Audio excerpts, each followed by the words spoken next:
series. As co-chairs of the Conservation Committee of the American Society of Primatology, um, we hope that this webinar series will bring attention to the primate pet trade, highlight the need to protect primates in their natural habitats, and provide clear actions that people can make to ensure that primates remain where they should be in the wild with their primate families. Today, we welcome a very special guest, Dr. Paul Garber. Dr. Paul Garber has been studying primates for nearly 50 years. He earned his PhD in anthropology from Washington University, but spent much of his teaching and research career at the University of Illinois, where he currently holds the title of Professor Emeritus. His specific research interests have spanned from the behavioral ecology of primates to primate evolution to the conservation of primates around the world. He has conducted research and education at field sites around the world, including Costa Rica, Nicaragua, Panama, Brazil, and China. Over the course of his career, Dr. Garber has been ridiculously busy, having edited 14 books, written over 40 book chapters, and published over 200 scientific articles. Dr. Garber continues to be highly active in the field, with recent publications focusing on the primate gut microbiome, the impact of changing environments on the spread of disease, and the conservation impacts of the global primate trade. Dr. Garber's newest role is the president of the American Society of Primatologists, and he has made it a priority to expand the society's educational outreach initiatives. We are really excited to welcome Dr. Garber, who will be talking about the Primate Extinction Crisis, why primates matter, and what we can do to protect them. Welcome, Dr. Garber. Unmute.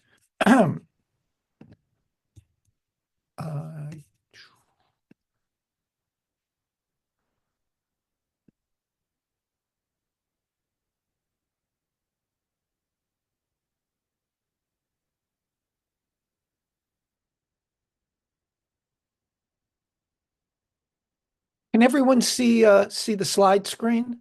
Okay, thank you. First, let me begin by saying it is my honor to be here. I welcome you all today, and I look forward to talking to you about the primate extinction crisis and to pose and hopefully begin to answer two very important questions. And those are why primates matter and what we can do to protect primates.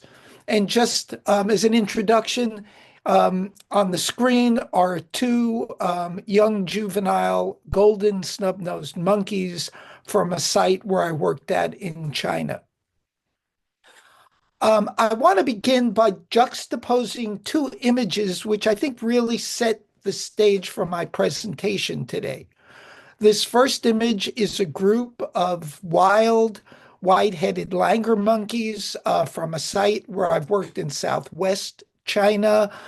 This is typically if you had the privilege to go out and watch primates in the wild, you would see groups of social animals, individuals of both sexes, of all age groups.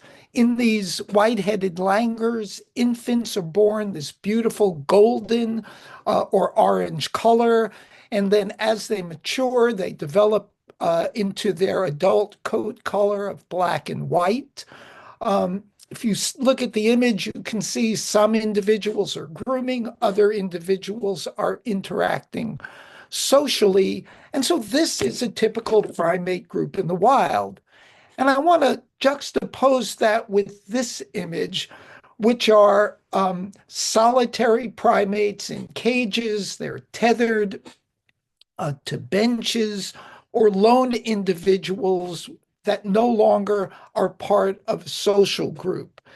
And when you look at these images, our goal must be to minimize or end the capturing and killing of wild primates, and to do what we can to promote and conserve and protect primate populations. So I'd like to begin with a little background. We may have people here at this talk who have different sort of experiences or knowledge of primate behavior and ecology. So currently there are 525 species of primates recognized. And one might wonder, is that a lot of species? Is that very few species?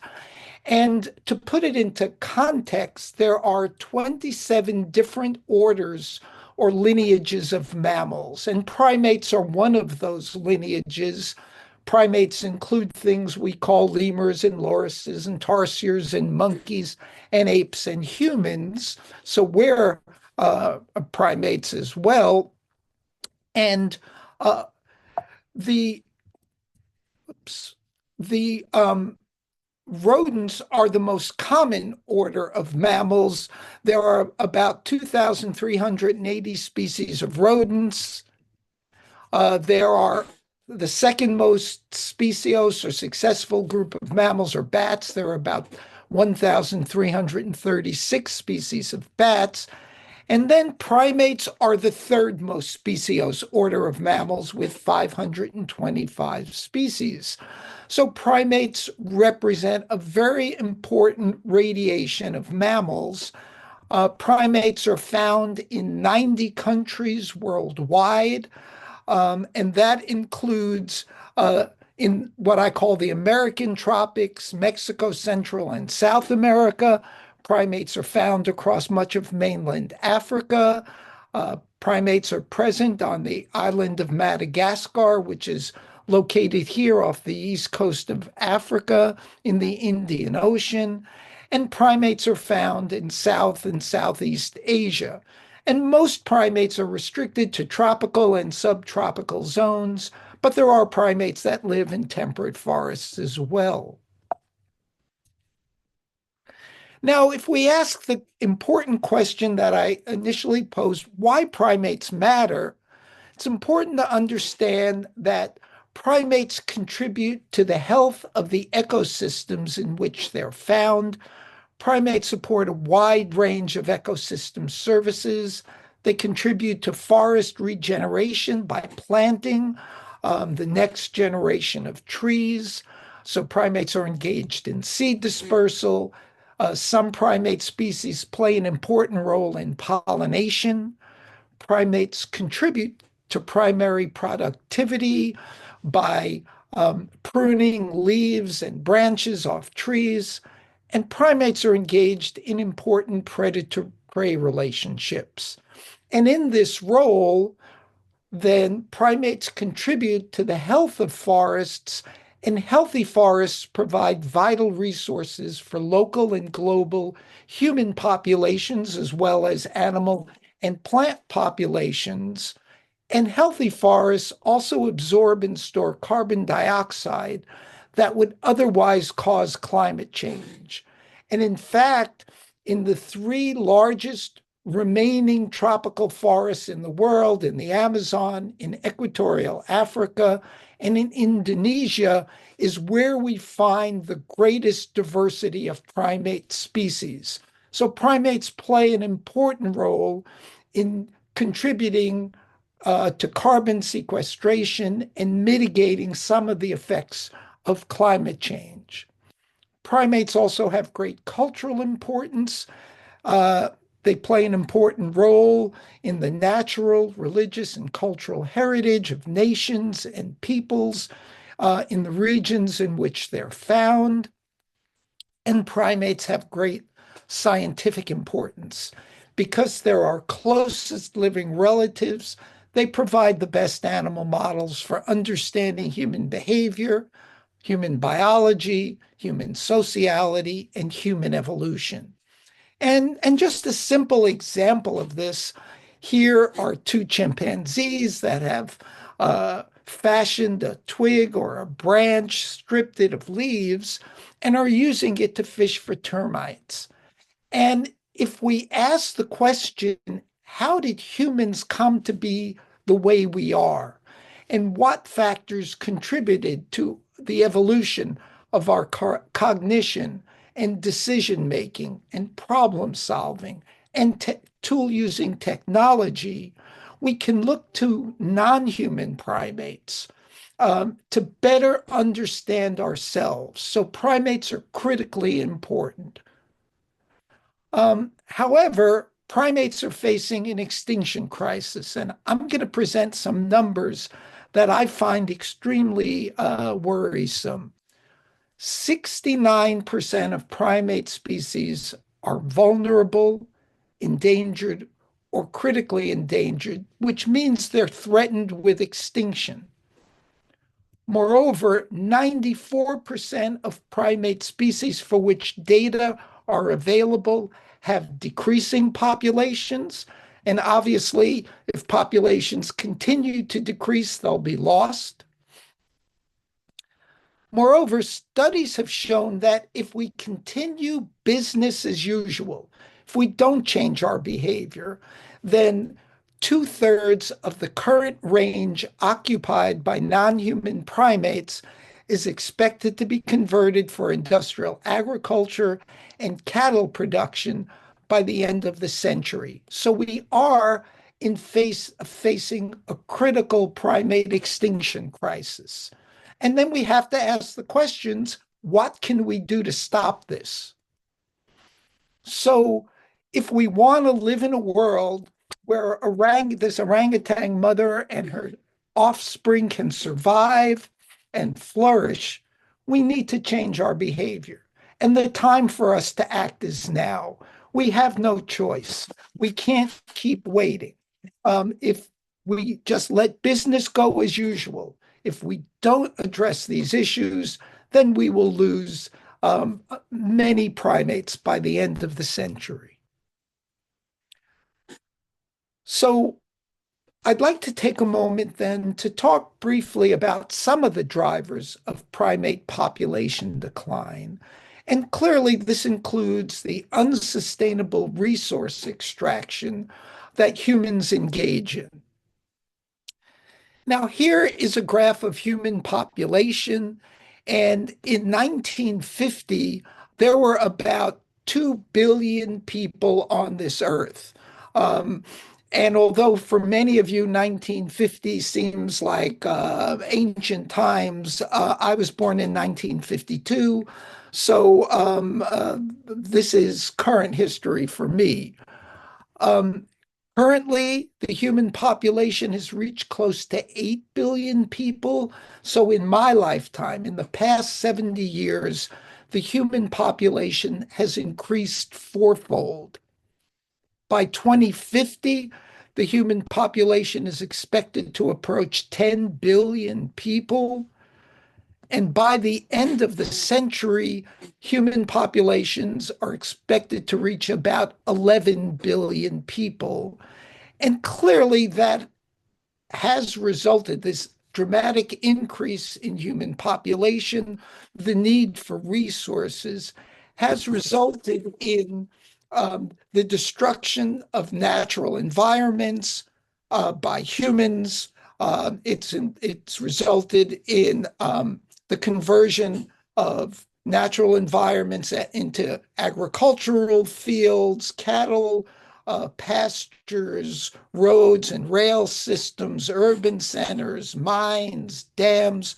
Humans have devoted a huge amount of resources to unsustainable growth. And if we think about this, we do grow enough food to support the human population despite its large size.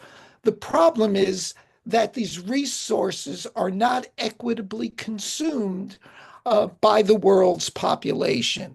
And as an example, the United States accounts for about 4% of the world's population, but we consume about 25% of the world's resources.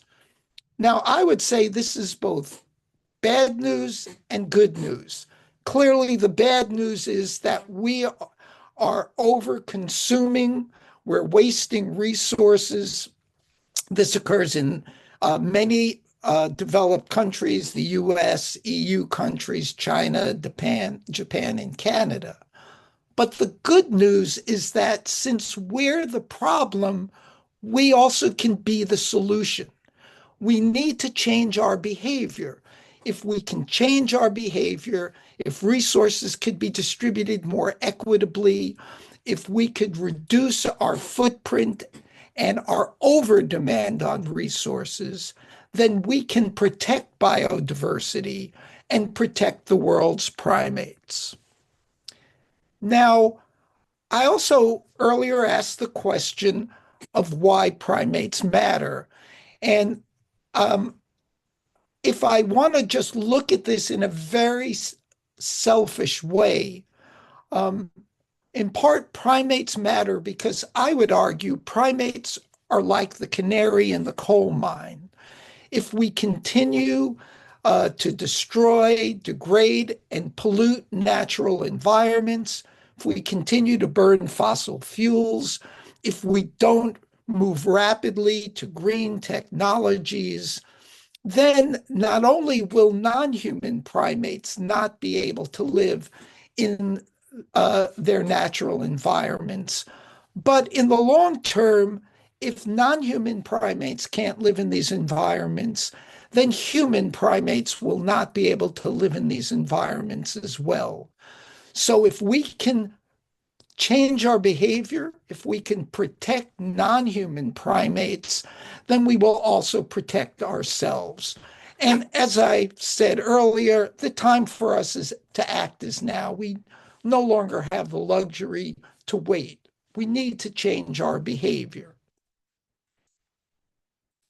Now, I'd like to spend a few minutes talking about the global wildlife trade and trafficking of primates. And the word trade refers to legal trade in many countries in the world. It's legal to trade primates, and trafficking refers to the illegal um, trade in primates. Now, although I think this is an important distinction, and that's because we have some ability to assess or to monitor the legal trade. The illegal trade is much more difficult to monitor. To be honest, I don't think, for example, this chimpanzee in a cage really cares if he or she was captured legally or illegally. But primates are captured. Uh, First of all, there are some 70% of primates are threatened by hunting and trapping. And that's about 363 primate species. Primates are hunted and trapped for meat, for use in traditional medicine, for the primate pet trade, and also for biomedical research. Now, for a minute, I want to just focus on the legal international primate trade. And the legal international trade is between countries. It doesn't include primate trade within the borders of a country. But the legal primate trade is fairly well monitored, and so we can assess its extent. And between 2015 and 2021, so during a 6-year period, the international legal primate trade accounted for about 337,511 live individuals, representing about 99 species. Now, the majority of these individuals were bred in captivity, but certainly that means 5 years ago, or 10 years ago, or 20 years ago, their ancestors were captured from the wild and put into breeding colonies. Now, during this 6-year period, about 80,000 primates, or about 24% of the total, either one or both parents were sourced from the wild, or that individual was sourced from the wild. And so the point is, primates are being captured in the wild as the legal international primate trade. It's also important to point out or highlight that many primates unfortunately die in the process of capturing them, holding them, and transporting them. So I would argue, if we're thinking about how this affects wild primate populations, these are minimal numbers. They're not maximum numbers. Uh, to now move to the illegal trade or primate trafficking, it's virtually impossible to know how extensive that is. However, what we do know is about 20% of all animals confiscated at airports worldwide are primates. So clearly, primates represent sadly, an important part of the wildlife trade. It's estimated that primate trafficking is a multi-billion US dollar industry, and it contributes to the death of hundreds of thousands of wild primates each year. Now, primate trafficking occurs on a local scale, and this involves small scale commerce or family based hunting and trapping of wild primates. This is principally for subsistence. It occurs among indigenous peoples, occurs among rural people. And I would argue that this has been going on for thousands of years. And overall, it's probably had a minimal impact on primate populations. But we can contrast that with the national and international trade, which involves highly organized groups of brokers, hunters, trappers, and smugglers that move large numbers of live primates and their body parts over long distances, principally to wealthy consumers, many of these in non-primate range countries. Now, as I mentioned, primates are captured and killed for meat. And unfortunately, as primate populations decline, and as I indicated, about 94% of primate populations are declining, the price increases for primate meat, driving poachers to hunt more frequently. And this is occurring both outside and inside protected areas. So even protected areas are not immune from poaching. Moreover, much of this exotic meat trade is purchased by people who have access to other sources of protein. So these are not indigenous peoples, these are not poor people in rural areas, what we're talking about. These are people who have other food options but choose to eat wild primates. Now, traditional medicine, primates are used for traditional medicine. There's some 123 primate species that are documented to be hunted and used in ritual and traditional medicine. 61% of these species are listed as threatened, and so their use in traditional medicine is reducing or contributing to primate population decline. Moreover, primate body parts can now be purchased online. The internet has brought together buyers and sellers much more easily to engage in in buying primate body parts for traditional medicine. And let me show you an example of this. In the hand of this person, here what looks like marbles or little stones. These are called buzzer stones. They're minerals that form around the fibrous material in the gut of langur monkeys. This fibrous material are leaves and vegetation. They occur, for example, in the gut of this black or Francoise langurs.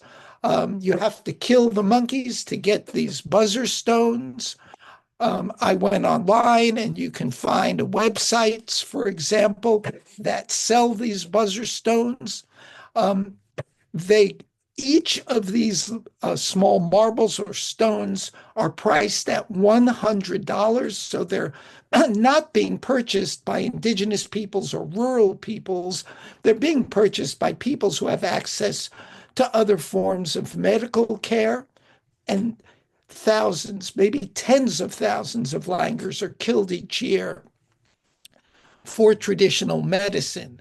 And on this website, um, it argues these buzzer stones attract luck, improve sales and social life, charisma, personal magnetism, wards off negative energies, and contributes to healing. And again, this is having a tremendous effect on primate populations. Now, finally, I'd like to spend a few minutes talking about the primate pet trade, and we have other speakers today who will also focus on the primate pet trade. But the primate pet trade, there's been a rapid expansion of the online trading and trafficking of primates as pets. And I would argue that internet companies have a moral obligation to police the sale of primates, and we have a moral obligation to make certain that they do their due diligence. They connect buyers and sellers from all over the world to sell primates as pets. To give you an example of how pervasive this truly is, in 2023, Meta removed 7.6 million posts for the exotic pet trade. Now, certainly these posts were not all about primates, but the point is there were tens of millions of posts selling exotic animals like primates online. Now, sadly, in the United States, it's legal to own pet primates in 25 states. But the good news is that there's legislation pending in Congress to end the interstate commerce and sale of pet primates. The legislation is called the Captive Primate Safety Act. I'm very pleased that the American Society of Primatologists have endorsed this legislation, and I would ask each of you to both phone and write to your senators, to your congressional representatives, and show your strong support for the Captive Primate Safety Act so we can end the sale and commerce of pet primates in the United States. Primates are simply not pets. They're not domesticated animals. They are wild animals and belong with their social groups in the wild. Excuse me. They live in complex social groups and they require a rich social environment for primates to thrive. They can become extremely aggressive if caged or isolated in a captive setting, so they're a danger. And also, primates are susceptible to and transmit virtually all of the same diseases that afflict humans, and so they represent a public health hazard. And so I want to end my talk by saying, what can we do? How can we begin to protect primates? How do we move to a world where these are the only images we can see of primates? We don't see them in cages, but we see them in their natural environment.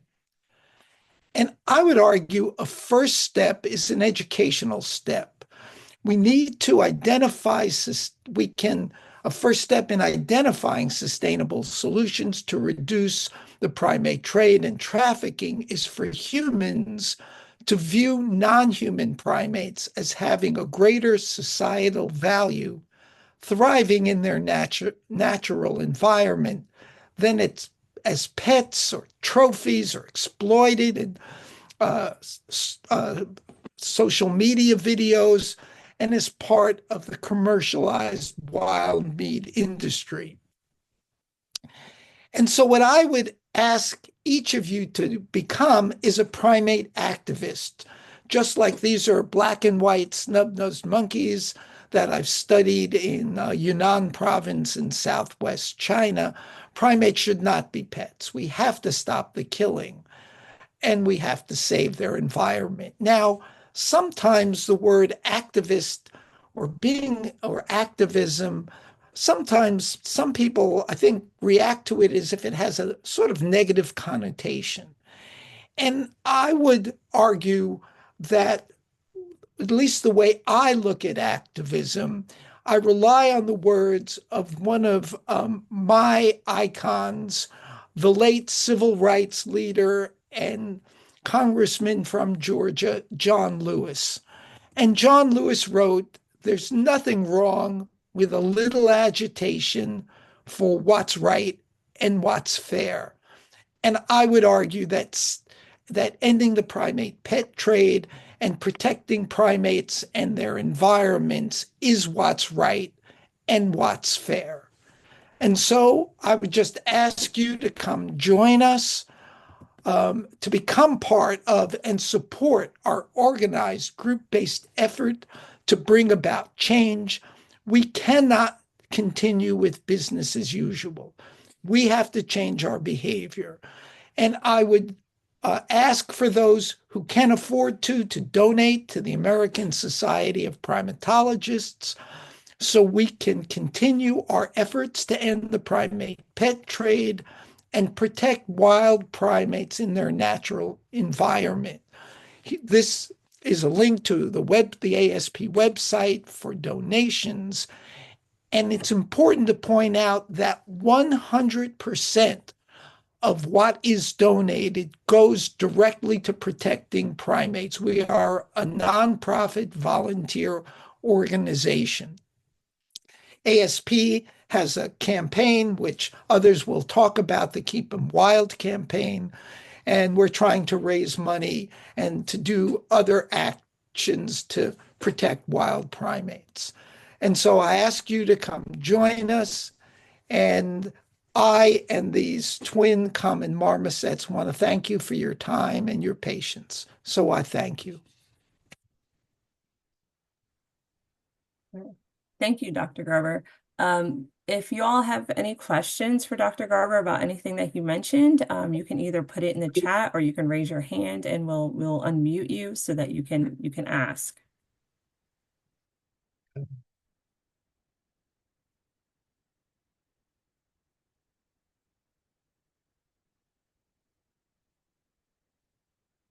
Trying to unshare my screen. Or maybe you could unshare me.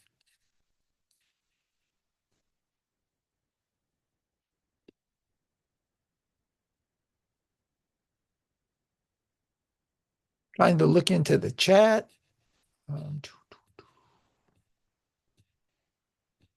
Seeing anything in the chat, but several thank you so far. I have not. There are comments, but none of it relates to the presentation. So I can say one other thing, that we've begun a group called Primatologists Protecting Primates. And any primatologist or any of you who would like to become part of that group, you're certainly welcome to join us. And yes, feel free, if you have any questions, to email me or contact me if there's anything I can do to answer any questions.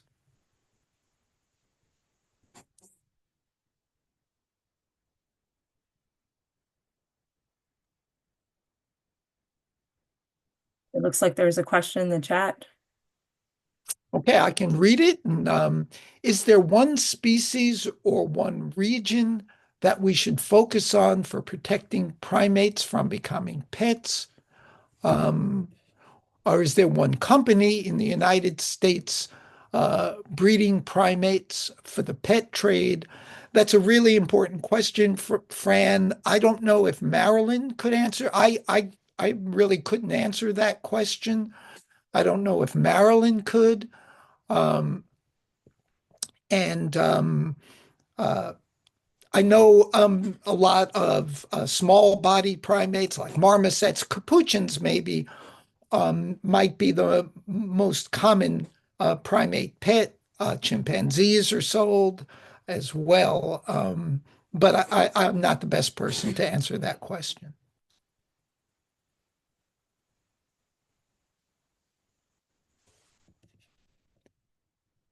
Um, it's a great question, Fran, and thank you for the great presentation, Paul. You know, the primate pet trade is so diffuse globally that it's just, I think, impossible to point to a single area or a single species that is most at risk. In the United States, most primates in circulation as pets are actually these marmosets um, that are thanking you in this last slide of Paul's. They represent, I think, somewhere in the range of 60%. Because they're small, they're easy to breed. They produce twins at every reproductive event. So, from the perspective of a breeder, they are a gold mine for the commercialization of the primate pet trade, at least in the United States. But, as far as I know, there's no single species or area to focus on for conservation purposes. And one thing maybe to add also is that there's actually not very good information about the primate pet trade in the United States. And we don't know the actual numbers. It's not regulated in most instances, so that's part of our challenge. But if this legislation passes, the Captive Primate Safety Act, it will move forward in eliminating the transportation of primates across state lines, and that will reduce the pet trade, and it will have an incredible impact on reducing or eliminating the primate pet trade.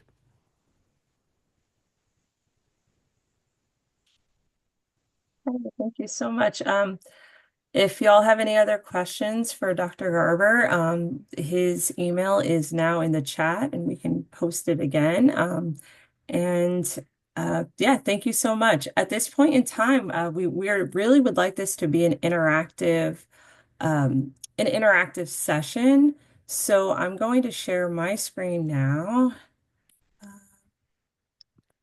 If my computer will let me.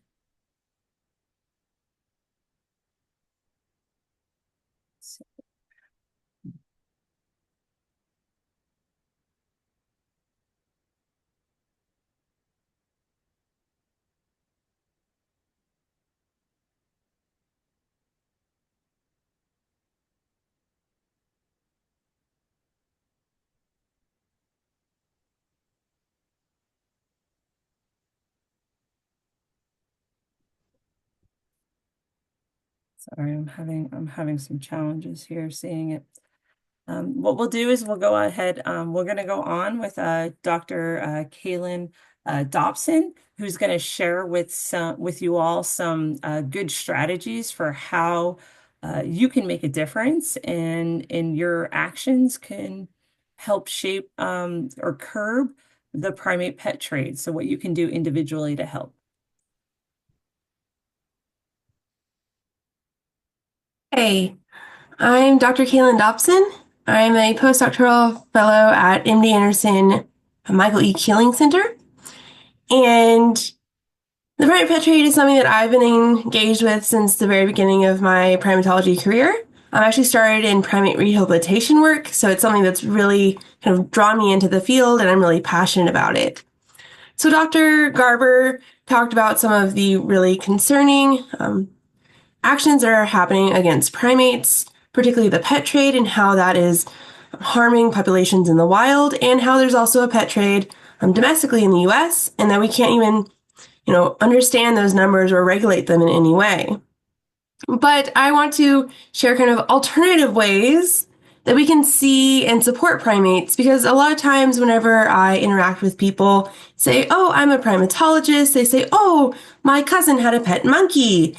And it's a very normal response, but I try to offer additional ways that we can actually see primates, support them, but not have them as pets.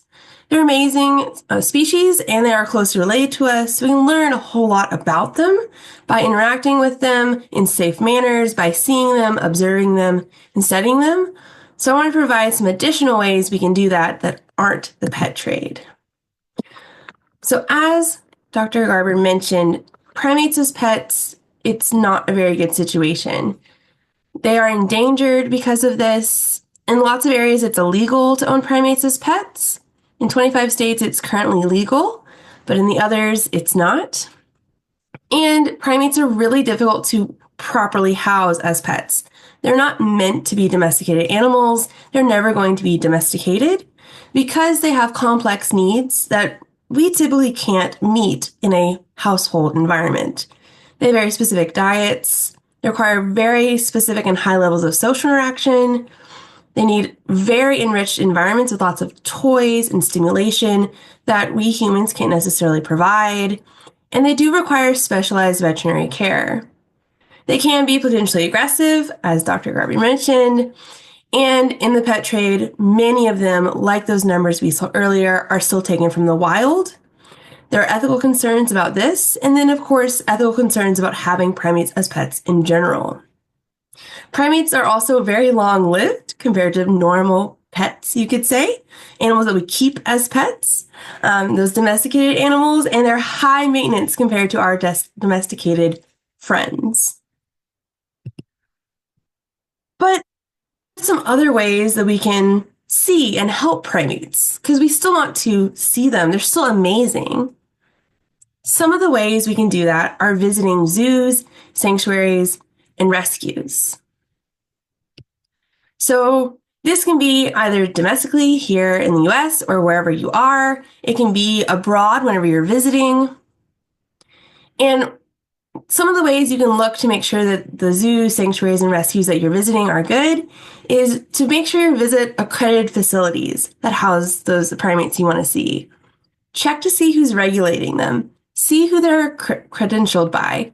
Make sure someone's regulating them and it's not just someone's backyard.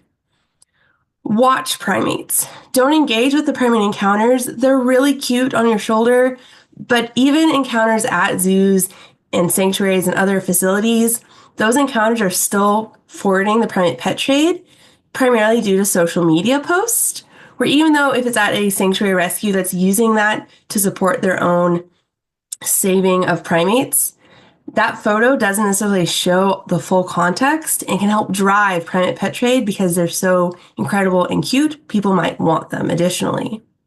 Instead of doing those encounters, watch them from a distance in their habitats and just take them in. Learn about the primates at these facilities from care staff and educators, and ask at those facilities how you can support them. Do they need money? Do they need time? Are there skills you can provide in whatever field you're in that can actually support these facilities? You can also support them with time, skills, money, or items. A lot of times there are wish lists that they have.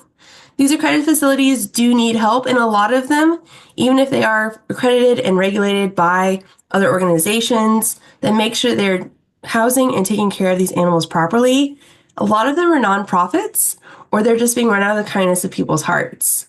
So they probably need help, and you can support them by asking how you, as an individual, can help. And many of the facilities at all these different types do house individuals from poor living situations. So there are actually some zoos who strictly house rescued animals from the pet trade. So be sure to ask care staff and keepers about their animals and read signage because you might learn something about the animals living there that will make you want to help them even more. You can also adopt primates in rescues and zoos. You don't get to take them home, but you get information about them and photos about them living in a rehabilitation center or a zoo or sanctuary spaces. You might get updates about them and be able to provide them with parties or gifts or care for them by providing shelter or housing or food, right? So things that they might need. And you actually get to play a role in that primate's life by knowing that you provided the items or the money needed to be able to support that individual in that facility. So it's really cool. Lots of sanctuaries do this because they have individuals for certain periods of time and let them go back into the wild. So people can adopt like baby howler monkeys from afar and then watch them grow up and then watch them be released via social media online, where they actually film them being released back into the wild. So it's really cool to be able to play a part in a primate's role, a primate's life, even if they're very far away. You can also, if you're interested, you can volunteer at primate facilities. You have to realize that you have to have training for this. You have to have some shots. You're going to have certain characteristics to be able to do this, in the sense that you have to take care of primates, and that's not always clean or fun because they do need care, and it can be quite difficult. But you can do this. You can learn how to probably take care of them at facilities that are accredited or credentialed, and you can do support through creating enrichment, so toys and things for them to play with. You can help them prepare diets. Diet preparation can take a very long time every day, and a lot of times the main staff just need help making sure that all the animals are properly fed. You can also help with other basic needs, so maintenance, cleanup, and hauling. And sometimes you do actually get to help provide actual care to the primates if it's allowed at that facility. So if there are facilities that you are interested in helping with, see if they have a program, what they would need assistance with. What's really cool is that this can be both in country or abroad. So wherever you are, you're able to find a place in your own home, hopefully near you, where you can go regularly and be able to help these individuals and get to know the primates, or you can go abroad and help at facilities there too. And you can visit primates in the wild. So there are 2 ways to do this. So at credentialed eco lodges, you can go on tours with trained guides who know the forest, know the primate groups, can tell you all about them. You'll learn about those primates in their natural environment, and you can support local conservation by providing money and time to those facilities, to those lodges, to the people who live there, and supporting them using primates in the wild as a way to earn money and a living. So that helps keep primates wild. You can also, at some field stations, you can actually visit them as tourists. And if it's a regulated field station, you can go. If they allow non-researchers on property and you get permissions to go, you can go and see primates in the wild, go on guided walks and tours, learn about the science that's happening there, and then support the station in however way they need supported. And even at both of these locations and possible facilities around the world, at the eco lodges or at stations, still please do not interact with primate interaction opportunities. It's just not good. And if you don't want to go so far, you can also, of course, watch nature documentaries and support causes. So watch documentaries created by science and education programs to learn about them, but you can view them in their amazement from the comfort of your home. Avoid pop culture programs. A lot of those are not providing correct information. They can be driving the pet trade, driving harmful actions towards primate species. And you can support science and education programs through donating, through websites and other avenues to help support conservation around the world. You can also do things more on a personal level. Think like on Meta, as we were discussing, with all the different exotic sales. You can report primate sales. It's anonymous. I'm just telling Meta, this isn't okay, or whatever platform you're on. Report the primate sales on marketplaces. Don't engage with media showing people interacting with primates, either in captivity or in the wild. Anything that looks suspicious. If they're feeding wild primates, if there's primates in clothing, if there's primates on people, don't watch it. Even if it pops up or appears on your screen, just don't engage with it because that can also drive this, right? And if something seems odd, just always ask. Someone might be able to help and get a second opinion on it to see. And share what you learned here today. So have conversations with colleagues and your friends and family, warn them of the danger of the pet trade, and how you can each make an impact on the pet trade and reducing the harm that it's causing at this time. And share what you learned here on social media to counter the media that we're trying to combat. You can also donate to support work against the primate pet trade. And one way you can do that is through ASP. Of course, there are other ways to do that. And we're going to post those here in just a second. And if you liked today's webinar, we do have a series. So this is the first of several. We currently have 2 more on the dock. So on January 2nd, we're going to have the front line, where I have individuals actually working in the very forefront of fighting against the pet trade. And on the 13th of February, really focusing on how to help. So that being the bulk of our information we provide. So please be aware that these will start to be posted soon and share and invite everyone you know.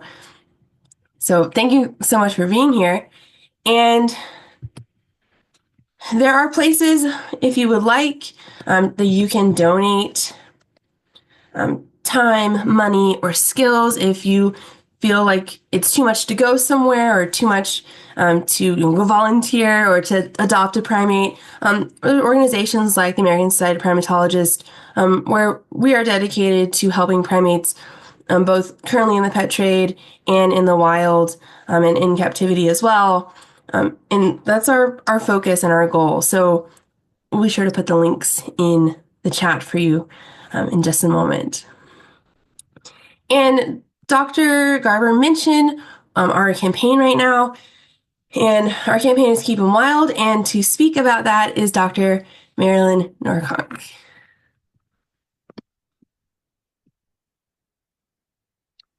Hello, everyone. Thank you for joining today to hear 2 great speakers about really important information. Kaelyn, I'll just be very brief. Our Keep 'em Wild campaign started as a social media campaign, putting up slides of primates that tend to occur frequently in the primate pet trade in the United States.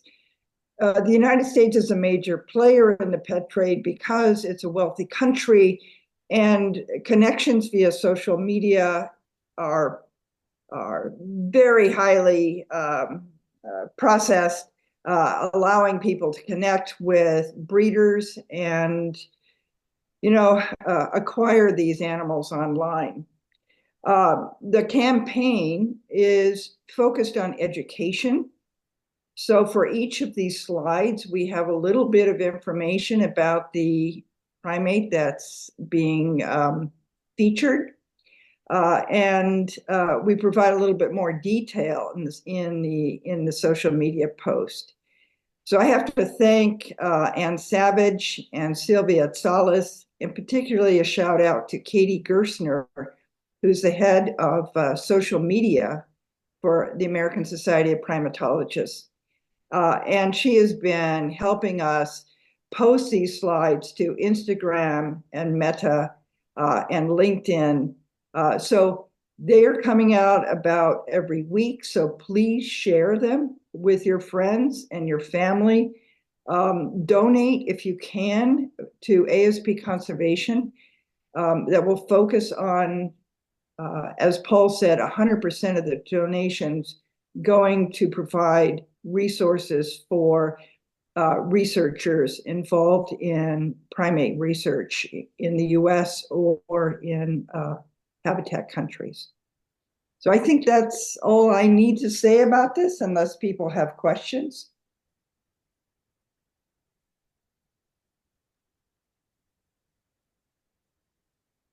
Great. Thank you, Dr. Dobson and Dr. Norconk for that. So if anyone has questions, they can put it in the chat or just raise their hand and we can call on you.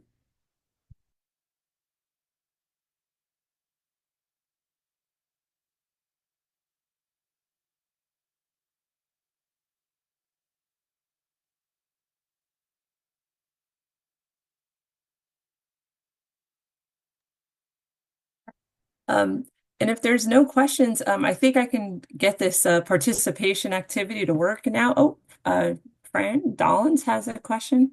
Yes, hi. I was wondering if Marilyn and Paul could maybe talk a little bit about the Captive Primate Safety Act and explain that in a little more detail, everybody, and what they could do to support it.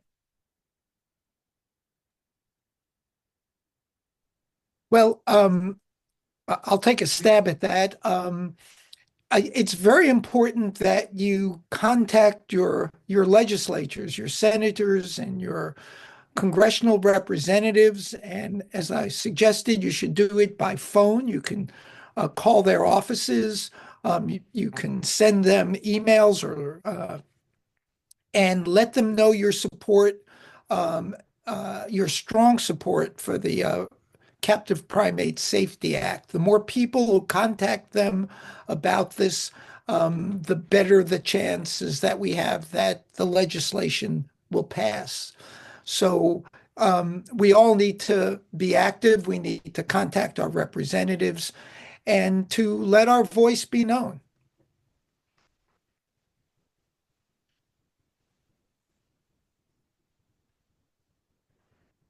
I don't know if B has something she would like to add. Well, I'll try. Um, as you probably know, we're coming to the end of a 2-year congressional session, and chances are it will not pass this session.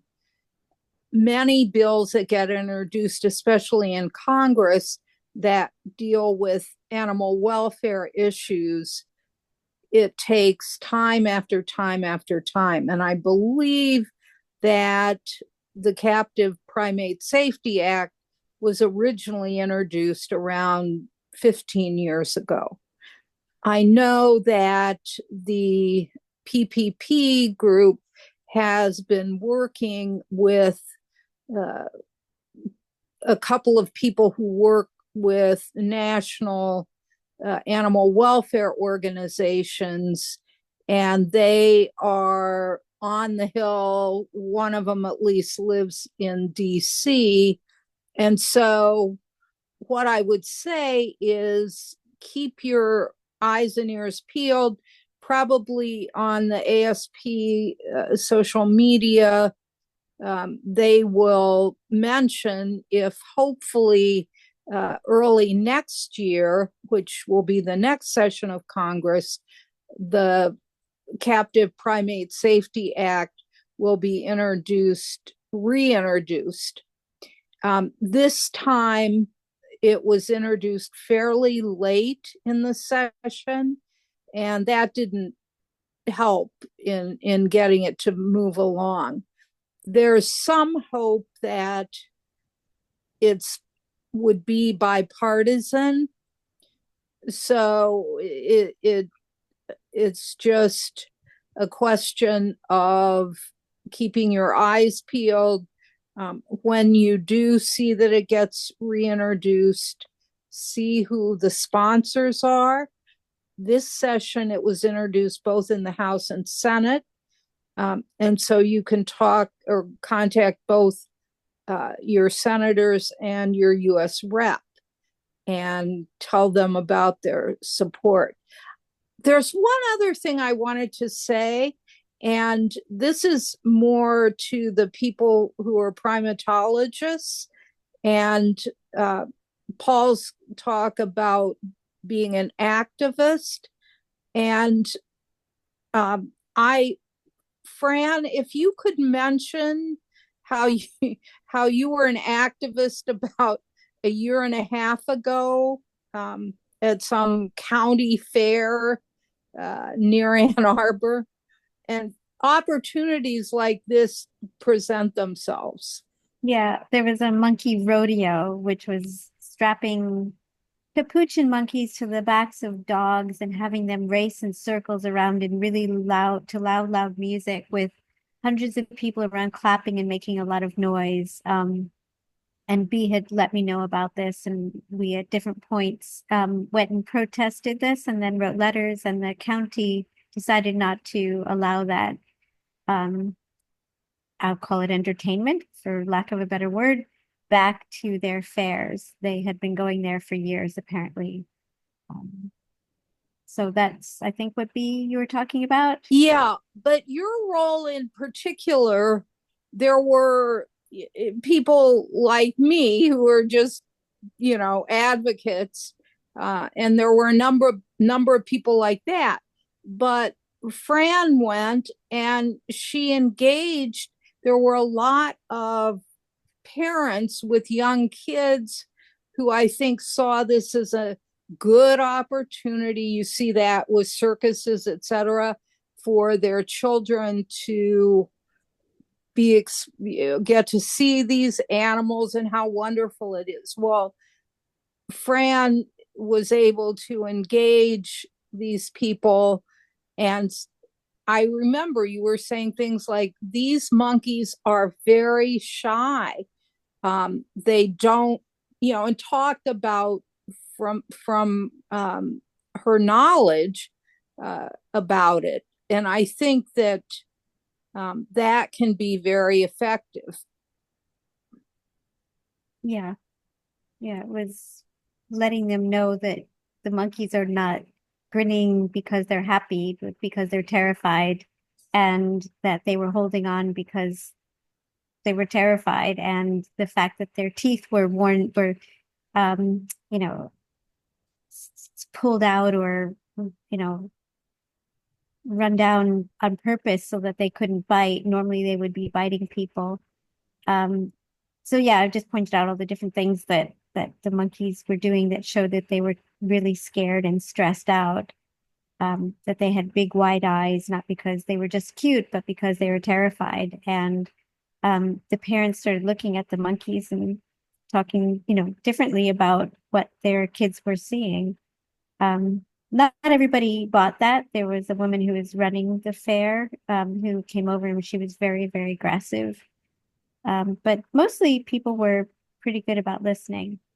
So yeah, there are opportunities that we can talk to people and try to get them to understand better about what's going on. Certainly with entertainment and pets.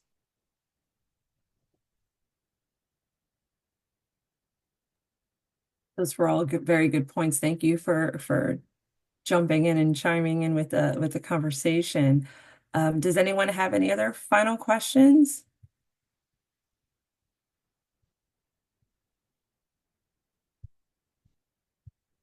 We're excited that we were able to record this, and we'll hope to share it with folks on on YouTube, and hopefully on the website for the American Society of Primatologists. And we look forward to hopefully seeing everyone again. January 2nd will be our next webinar, and we will share it via social media and everything. So please pass all that information along to other people you know. And thank you again, Drs. Garber and Dobson and Norconk, for sharing with us today.